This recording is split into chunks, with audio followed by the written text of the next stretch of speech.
Pastor Collins, ministers in the roster, my friends, family, members. Our topic for this year has been faithful stewardship. And you might ask yourself, what is faithful stewardship? I thought the same thing. Faithful stewardship in 1 Corinthians 4:2 states that it requires of a steward that one be found trustworthy. So the key word in it is trustworthy. Basically somebody that's dependable, faithful, reliable, committed. When God put in a situation, will succeed. That's what I got from it.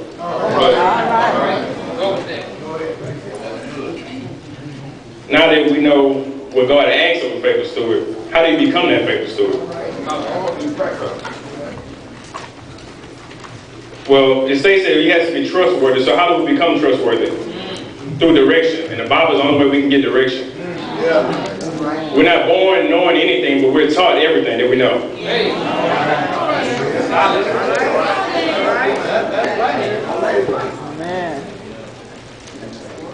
And if you don't want to learn, God puts someone else in a position so that they can learn and give him the glory.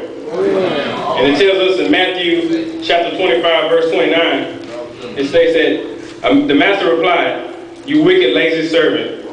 So you knew that I have harvested where I have not sown and gathered where I have not scattered seeds.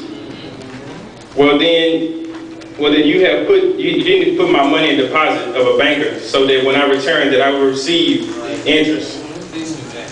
Take thy talent from him and give it to the one that has 10 talents. It doesn't mean that he doesn't love us, that he loves us any less, but it does mean that he's going to give the glory to those who are reliable and trustworthy to him. So, I got it. It's all right. It's all right. All right, it says that those who are trustworthy and faithful to him, or you can look at it another way, as a relationship with a husband and a wife, what you don't do, or what you start off doing is what you have to finish doing, or else you look for someone else who will do it. It's the same thing God.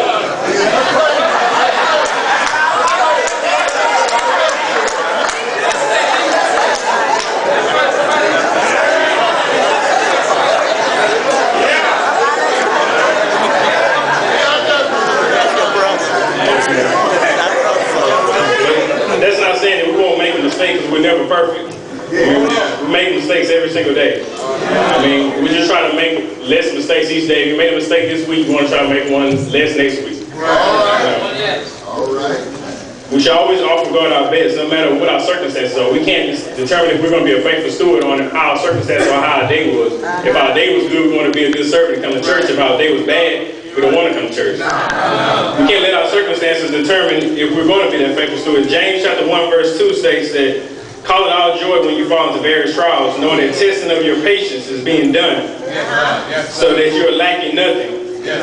So we can't let our day determine if we're going to give God the glory or not. Like I heard Pastor Collins say before, if someone has to ask you if you go to church, then you're not being a faithful steward.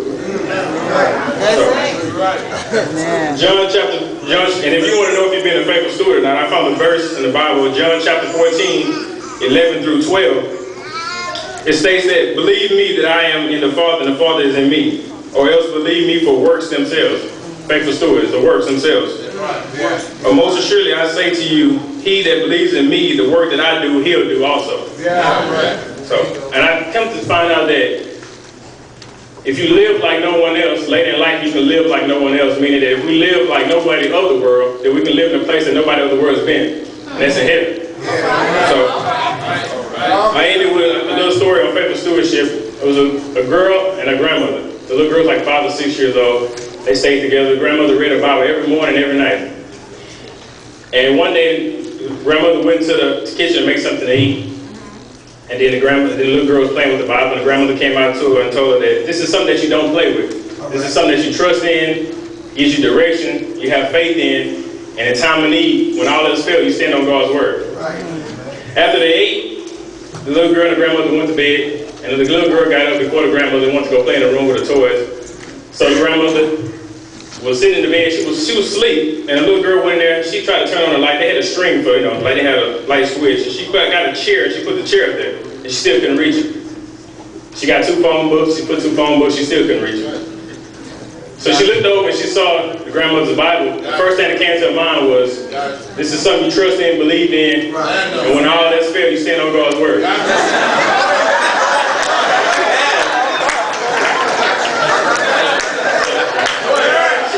She put the Bible in and she thought about it and she didn't want to touch it. So by this time, my grandmother was looking for her. She didn't see that she wasn't in bed, so she goes in the room, and as soon as the grandmother walked in there, she was turning the light on. The light came on. First thing the grandmother said was, "What I tell you about playing my Bible?" And she told her, she said, "Well, grandmother, you told me that this is something I trust in, believed in, and give me direction in time of need. I stand on God's word."